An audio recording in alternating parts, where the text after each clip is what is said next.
10 minutes. Macron n'a parlé que 10 minutes dans son message de vœux. Le plus court depuis 2017. Pourquoi? Parce qu'il n'a rien à dire. 8 ans de présidence, il a entraîné la France dans la catastrophe et maintenant il se présente devant vous pour débitrer 10 minutes de paroles vides. Voici l'histoire que vous croyez connaître. Macron a prononcé son message traditionnel de vœux. Il a donné de l'espoir aux Français. Il a dit que 2026 serait une bonne année. Un message normal. Faux. Ce qui s'est réellement passé est bien plus moche. Macron a abandonné.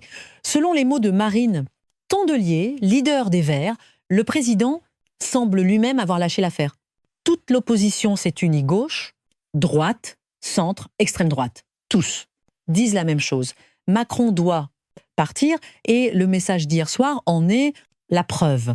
Même Macron ne croit plus en lui-même. 31 décembre 2025, vers 20h, Palais de l'Élysée, Macron passe à la télévision comme chaque année. Message de vœux, discours aux Français, tradition. Mais cette année, tout est différent. Macron entre en studio dans la salle dorée de l'Élysée, drapeau, français derrière lui, cravate, costume, expression sérieuse, caméra allumée, et Macron commence à parler. Chers compatriotes, les premières phrases sont de standard, cliché bilan de 2025. Difficulté, réussite, espoir. Mais en écoutant, vous remarquez, cet homme est fatigué. Cet homme est épuisé. Cet homme ne croit plus à ce qu'il dit. Et le message dure 10 minutes. Exactement 9 minutes 45 secondes. Le message le plus court de Macron depuis 2017. Normalement, il parle 15 à 20 minutes, parfois 25 minutes, mais cette fois, seulement 10 minutes. Pourquoi? Parce qu'il n'a rien à dire. Parce que le bilan de 8 ans de présidence est catastrophique parce qu'il n'a aucune promesse à faire pour 2026. Qu'a dit Macron? Alors, 3 mots. Unité, force, espoir. Unité, athée, il dit. Quelle unité? La France n'a jamais été aussi divisée. Le Parlement est fragmenté. Le gouvernement est faible. L'opposition est forte. Le peuple est dans la rue. Unité, mensonge, force. A-t-il dit? Quelle force? Macron a changé 3 premiers ministres depuis 2024. Ils ont fait tomber son gouvernement. Le budget ne passe pas. Le Parlement ne fonctionne pas. Force, mensonge, espoir, a-t-il dit? Quel espoir? Que montrent les sondages? Que l'extrême droite gagnera en 2027, Marine Le Pen sera présidente, l'héritage de Macron sera détruit. Espoir, mensonge. Mais le plus important, c'est cette phrase. Je serai au travail jusqu'à la toute dernière seconde. Jusqu'à la dernière seconde, Macron a ressenti le besoin de dire ça. Pourquoi? Parce que tout le monde demande sa démission. Parce qu'il y a des appels. Macron part, laisse le pays. Parce que certains disent que Macron ne travaille plus, qu'il a abandonné. Et Macron s'est défendu. Non, je travaillerai jusqu'à la dernière seconde. Je vous l'ai promis, je terminerai mon mandat. Mais qui y croit? Personne, parce que personne ne fait confiance à la parole de Macron. En 8, en combien de promesses a-t-il faites? Combien en a-t-il tenu? Aucune. Le message se termine. Macron dit « bonne année ». La caméra s'éteint. 9 minutes 45 secondes. Terminé. Et puis l'explosion. Les réseaux sociaux s'enflamment. Les politiciens réagissent. Les journalistes analysent. Le peuple commente et tous disent la même chose. C'était un fiasco.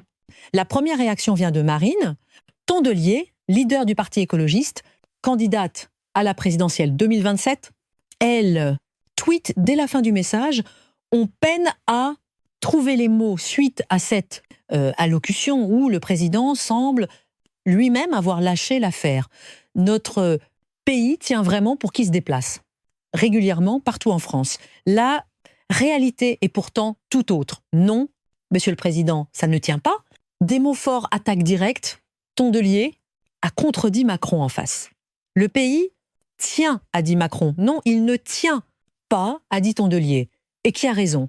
Tondelier, parce que dans quel état est la France? L'économie est mauvaise, le chômage augmente, la dette est à un niveau record. Le Parlement est dysfonctionnel, le gouvernement est faible, le peuple est en colère. Ça tient? Non. La deuxième réaction vient du Rassemblement national. Edwige Diaz, députée RN, elle parle à France Info. Des vœux plutôt décevants, même si on ne s'attendait pas à grand-chose. Et elle continue. En Gironde, le chômage a augmenté entre 2024 et 2025. La dette, dit la France a augmenté en 2025. Peut être, s'agit-il là, une fois de plus, d'un bilan imaginaire d'Emmanuel Macron?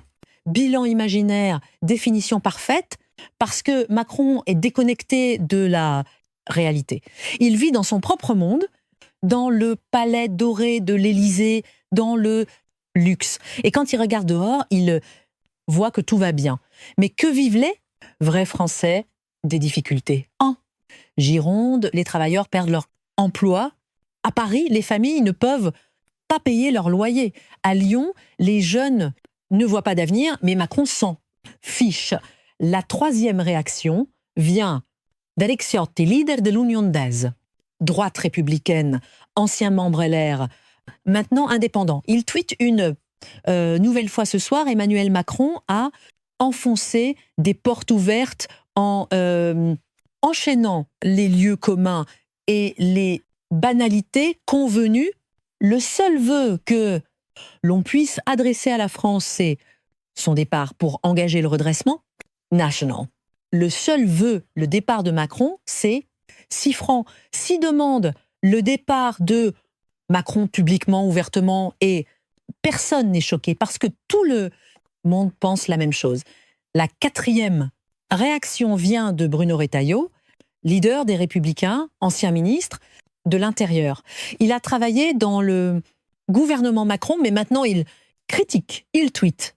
Emmanuel Macron souhaite que l'année 2026 soit utile. On ne peut qu'y souscrire. Encore faudra-t-il pour cela ne pas sacrifier l'avenir au présent. Ce sera tout le défi des mois à venir. Ne pas sacrifier l'avenir au présent. Qu'est-ce que ça signifie? Ça signifie que Macron pense court terme. Il veut tenir jusqu'aux élections. Après, peu importe, après 2027, quelqu'un d'autre viendra, qu'il gère les problèmes. Mais Retailleau dit non, pense à l'avenir. Pense à la France dans 10 ans, pas seulement jusqu'en 2027. 5 partis différents, 5 idéologies différentes, Verts, Rassemblement national, Union des droites, républicaine, républicain, de la gauche à la droite, du centre à l'extrême droite. Tous ont attaqué Macron le même soir. C'est rare dans l'histoire politique française. Normalement, l'opposition est divisée, elle se critique mutuellement, mais face à Macron, elle s'unit parce que Macron est maintenant si faible que tout le monde peut frapper. Et quel était le message qui a provoqué tant de réactions? Des paroles vides, 3 mots, unité, force, espoir. Aucun plan concret, aucune annonce de réforme, aucune nouvelle politique, juste des clichés. Macron a dit 2026 sera une année utile. Qu'est-ce que ça veut dire, utile? Que vas-tu faire? Quelle réforme vas-tu passer? Quel problème vas-tu résoudre? Aucun détail, juste sera utile, vide. Macron a dit chaque Français a un rôle à jouer. Quel rôle? Que ferons-nous? Commenterons-nous? Aucune explication. Juste, vous avez un rôle vide. Macron a dit ne lâchons rien, nous réussirons. Réussir quoi? Atteindre quel objectif? Aucune vision, juste nous réussirons. Vide, vide. Ce n'est pas du leadership, c'est un discours de motivation, mais un discours de motivation vide. Pas de plan réel, d'étapes concrètes, d'objectifs clairs, juste de beaux mots, et le peuple français le voit. Les commentaires sur les réseaux sociaux ont explosé, des citoyens ordinaires écrivent 10 minutes de paroles vides. Il n'a rien dit. Macron est fini, il n'a plus rien à dire. On attend 2027 que Macron parte enfin. 8 ans de mensonges, maintenant encore des mensonges. Ce sont des gens ordinaires, pas des politiciens, pas des activistes, des citoyens normaux, et tous disent la même chose. Macron est fini. Mais avait autre chose dans le message de Macron, quelque chose de très important, l'Ukraine. Macron a dit qu'il organiserait une réunion à Paris le 6 janvier, réunion de la coalition des volontaires pour l'Ukraine, pour obtenir des engagements concrets pour protéger l'Ukraine après un accord de paix. Il faut être prudent ici. Macron utilise l'Ukraine. Pourquoi? Parce qu'il échoue en politique intérieure. L'économie est mauvaise, le gouvernement est faible, le Parlement est dysfonctionnel. Que va-t-il faire? Se concentrer sur la politique étrangère. Il a parlé d'Ukraine, il a parlé de l'OTAN, il a parlé de la sécurité européenne, grand sujet, leadership mondial, et ainsi il détournera l'attention des problèmes intérieurs. Mais le problème est cette tactique ne fonctionne plus. Les Français connaissent maintenant ces jeux.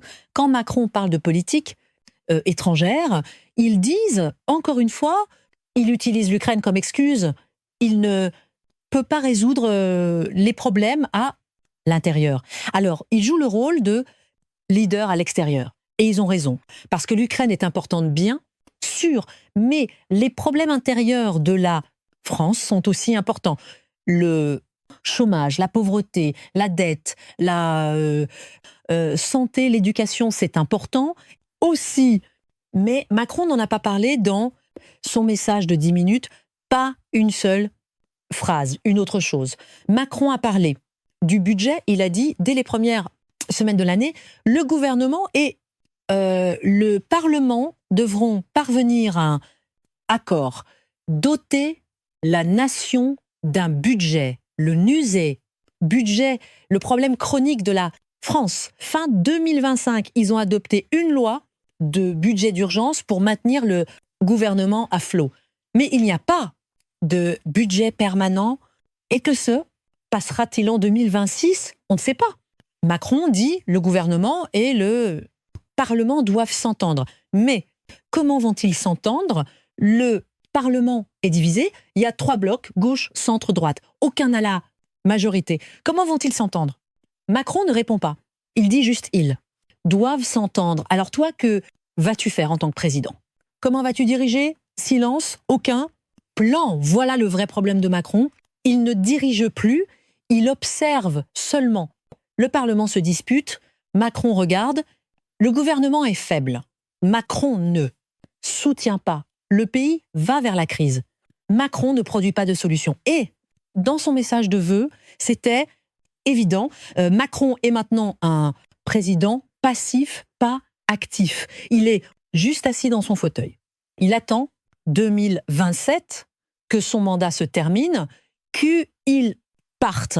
Mais le problème, c'est qu'il reste encore 15 mois jusqu'en 2027. La France sera-t-elle, elle, dirigée par ce président passif pendant 15 mois? Les problèmes vont-ils s'accumuler pendant 15 mois? L'opposition dit oui.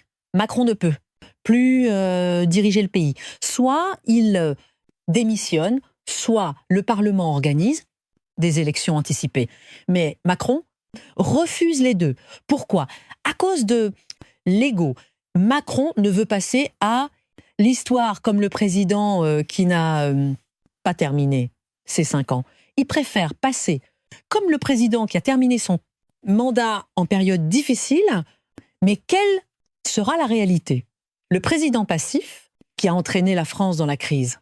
Maintenant, laissez-moi vous donner des chiffres. La popularité de Macron, dernier sondage, 26%. 26% des Français approuvent Macron, 74% désapprouvent. C'est un chiffre catastrophique. Faisons une comparaison. En 2017, quand il a été élu, 62% d'approbation. En 2022, quand il a été réélu, 36% d'approbation, maintenant 26% d'approbation, déclin, continue. Et il a touché le fond, la popularité de Marine Le Pen, 38%, Le Pen à 12 points devant Macron. Si Le Pen gagne aux élections de 2027, ne soyez pas surpris parce que l'héritage de Macron va vers la catastrophe. Un autre chiffre, Parlement suspendu. L'Assemblée nationale, il y a 3 blocs. Bloc de gauche, NFP, Nouveau, Front populaire, 193 sièges, bloc centre, Ensemble parti de Macron, 166 sièges. Bloc de droite, RN, Rassemblement national, 143 sièges. 289 sièges sont nécessaires pour la majorité. Aucun bloc n'a la majorité. Qu'est-ce que ça signifie? Négociation pour chaque loi, crise pour chaque budget, bataille pour chaque décision. Et Macron a créé cette situation. En juin 2024, il a décidé d'organiser des élections anticipées. Pourquoi? Parce qu'il a perdu aux élections du Parlement européen. L'ego n'a pas accepté la défaite. Élection. Immédiatement, je vais gagner. Atti dit, résultat, catastrophe. Le parti de Macron est arrivé 2e, la gauche, 1re, la droite 3e, et un Parlement suspendu s'est formé. Maintenant, la France est dans cette crise à cause de l'incompétence de Macron. Dans le message du 31 décembre, Macron a-t-il reconnu cette situation? Non. S'est-il excusé? Non. A-t-il pris ses responsabilités? Non. Il a juste dit le gouvernement et le Parlement doivent s'entendre comme si ce n'était pas son problème. Mais c'est ton problème, Macron. Tu as créé cette crise. Tu as décidé des élections anticipées. Tu as conduit au Parlement suspendu.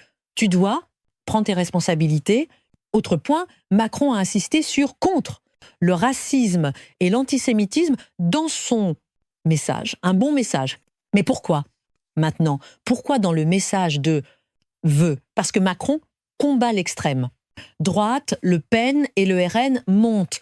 Macron veut les arrêter en disant non, racisme et à l'antisémitisme, il cible Le Pen. Mais le problème est que ce message ne fonctionne plus. Ça a fonctionné en 2017. Ça a fonctionné en 2022. Le Pen est fasciste, je suis démocrate, et il a gagné. Mais ça ne fonctionnera pas en 2027 parce que le peuple en a assez de Macron. Le peuple dit oui, Le Pen est d'extrême droite, mais Macron est aussi une catastrophe. Tous les deux sont mauvais, mais au moins Le Pen promet du changement. Macron promet juste plus de la même chose. Et c'est très dangereux pour Macron, parce qu'en 2027, Macron ne pourra pas être candidat. Il y a une limite de 2 mandats. Mais son parti présentera un candidat, Gabriel Attal ou quelqu'un d'autre, et cette personne portera l'héritage de Macron. Maintenant, si Attal est candidat, que se passera-t-il?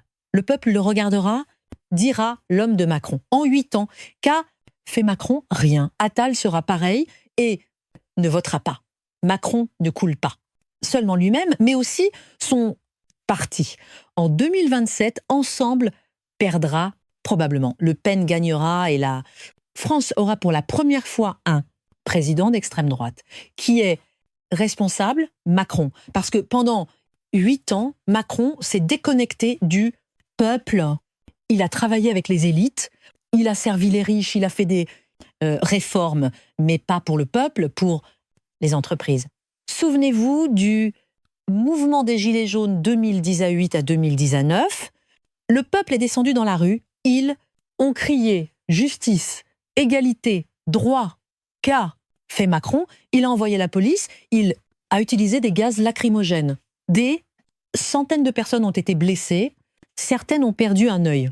Souvenez-vous de la réforme des retraites. 2023, il a augmenté l'âge de la retraite à 64 ans. Le peuple ne voulait pas. Des millions sont descendus dans la rue. Macron a-t-il écouté? Non. Il a utilisé l'article 49, il a contourné le Parlement, il a fait passer la réforme. Souvenez-vous du scandale McKinsey 2022. 2 milliards d'euros payés à des sociétés de conseil. McKinsey n'a pas payé d'impôts. Le peuple était en colère. Quoi fait Macron? Pas de crime, a-t-il dit. Il est passé à autre chose. Souvenez-vous du scandale Benalla. 2018, l'agent de sécurité de Macron a battu des manifestants. Il s'est comporté comme un policier. Une vidéo est sortie. Qu'a fait Macron? Il l'a protégé, puis l'a discrètement renvoyé. 8 ans de scandale, de crise, de mauvaises décisions. Et maintenant, nous sommes début 2026. Macron dit dans son message de vœux, ce sera une année utile. Quelle utilité? Quelle a été l'utilité des 8 dernières années? Rien. Pourquoi 2026 serait-elle différente? Elle ne le sera pas. Parce que Macron n'a pas changé. C'est toujours le même Macron déconnecté du peuple, élitiste, arrogant, et l'opposition le voit. Les réactions du 30 et 1 décembre en sont la preuve. Plus, personne ne prend Macron au sérieux. De la gauche à la droite, tout le monde moque. Comment les médias français ont-ils rapporté? Certains journaux ont défendu, Macron a donné un bon message, ont-ils dit, mais la plupart ont été critiques. Le Monde, Le Figaro, Libération, tous ont des titres similaires. Le message le plus court de Macron, promesses vides et clichés. L'opposition s'unit, Macron ciblé. Des analyses ont été faites à la télévision, des experts politiques ont été appelés. Tous ont dit la même chose. Macron est faible, il ne peut plus influencer. Il attend 2027. Que dit le peuple? Des micro-trottoirs ont été réalisés à Paris, à Lyon, à Marseille. On a demandé aux gens, qu'avez-vous pensé du message de Macron? Un homme, 10 minutes de jeu, parole vide, aucun plan. Une femme, j'en ai marre de Macron. Chaque année, il dit les mêmes choses. Rien ne change. Jeune en 2027, on le vire, ça suffit maintenant. Et c'est le pouls de la France. Le peuple en a fini avec Macron. Maintenant, il attend juste 2027 qu'un nouveau président arrive, qu'une nouvelle page s'ouvre. Mais le problème est qu'il reste 15 mois jusqu'en 2027. Comment ces 15 mois vont-ils se passer? Si Macron restait passif, la France ira vers la crise.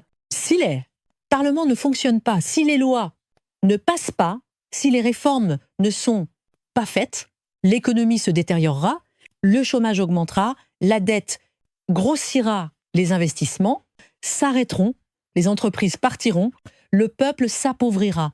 Et qui payera la facture? Vous, le peuple français. Macron continuera à vivre dans le luxe à l'Élysée. Mais vous paierez le prix de ces 15 mois. Vous perdrez votre emploi. Vous ne pourrez pas payer votre loyer. Vous ne pourrez pas donner une bonne éducation à vos enfants. Et Macron s'en fichera parce que Macron ne se soucie pas de vous. Il ne s'est pas soucié pendant 8 ans. Il ne se souciera pas maintenant. Le message du 30 et 1 décembre était la dernière preuve. Il a parlé 10 minutes. Il n'a rien dit. Cliché, promesses vides, beaux mots, mais aucun plan concret. Et l'opposition a explosé.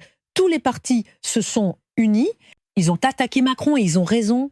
Parce que Macron ne peut plus diriger la France. Que va-t-il se passer maintenant? Le 6 janvier, il y a la réunion sur l'Ukraine. Macron va l'accueillir, spectacle, leadership mondial, et Macron l'utilisera pour cacher sa faiblesse intérieure. Ensuite, le Parlement se réunira pour le budget.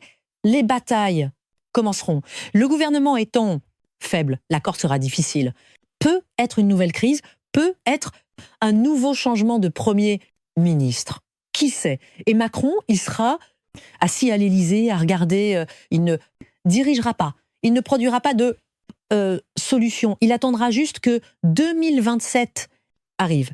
Mais la France ne peut pas attendre. La France a besoin maintenant d'un leadership fort, d'un gouvernement fort, d'un parlement qui fonctionne. Mais il n'y a rien de tout ça. Et le responsable est Macron. En 2024, en décidant des élections anticipées, il a créé cette crise. Maintenant, nous, Vivons avec les conséquences. Laissez-moi vous poser une question. Croyez-vous au mot de Macron « 2026 sera utile » ? Croyez-vous au mot de Macron « je travaillerai jusqu'à la dernière seconde » ? Où voyez-vous la vérité ? Macron est fini. Macron est passif. Macron attend. Juste 2027. L'opposition l'a vu. Le 31 décembre, ils ont tous attaqué ensemble et ils attaqueront davantage parce que Macron est maintenant une cible facile. 2026 sera une année difficile parce que Macron est faible, le Parlement est divisé, le gouvernement est impuissant et le peuple est en colère. Le seul espoir est 2027, nouveau président, nouvelle période, nouveau départ. Mais d'ici là, la France sera dans cette crise. Suivez, regardez la réunion sur l'Ukraine du 6 janvier. Regardez les discussions budgétaires de fin janvier. Regardez les mouvements de Macron parce que chaque mouvement affecte 2027. Je suis Pascal Praud sur Christine Radio Découverte. Je parle pour la vérité et la vérité est celle-ci. Le message du 31 décembre de Macron était un fiasco. Toute la France l'a vu. L'opposition a attaqué. Le peuple en a assez. Message de 10 minutes, résumé de 8 ans d'échec. N'oubliez pas ça.